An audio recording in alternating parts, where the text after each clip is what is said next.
Die, ville de 5000 habitants, se voit suréquipée en édifices culturels par rapport aux villes de même envergure.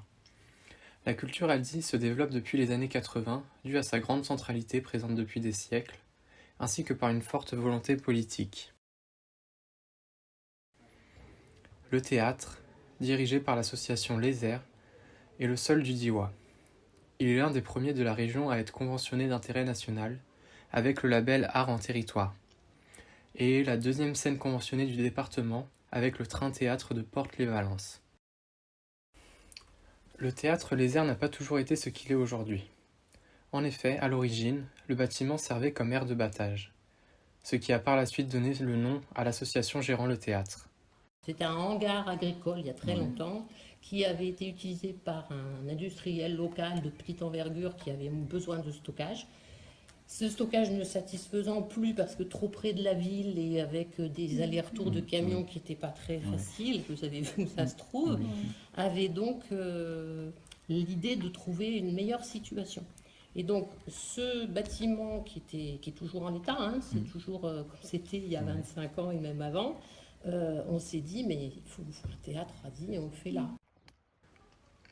Avec l'arrivée du nouveau directeur, le théâtre a connu un tournant majeur dans son histoire. Avec l'arrivée d'Hugo à la direction, il y a vraiment eu un renouveau, un nouveau souffle. Avant le Covid, on était presque complet tout le temps. Et on voyait des personnes qui ne venaient pas au théâtre avant, qui revenaient, et notamment des jeunes.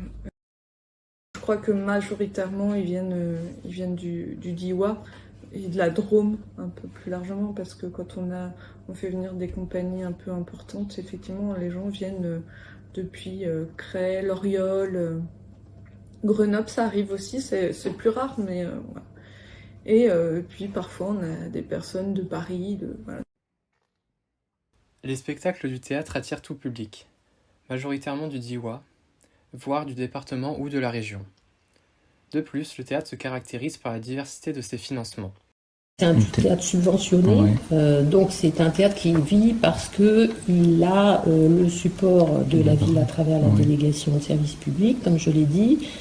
Il a une large participation de la DRAC et il a une participation équivalente à la nôtre pour le département. Et il a une petite aide de la communauté de communes, puisque la communauté de communes pour l'instant ne prend pas la compétence culture, elle n'a pas forcément l'intention de la prendre prochainement. Nous avons donc pu voir que le théâtre est un édifice culturel important dans le Diois. De plus, les 5 grands équipements culturels à Die, à savoir le théâtre, le cinéma, la médiathèque, le musée et l'école de musique, se situent tous dans le centre ou le péricentre de la ville. Pour autant, il existe des différences entre ces établissements. En effet, les statuts de ces édifices diffèrent. Outre les établissements publics, on trouve 2 délégations de services publics. Le cinéma, délégué à une entreprise, et le théâtre, délégué à une association. La fréquentation est aussi un des facteurs de ces variations.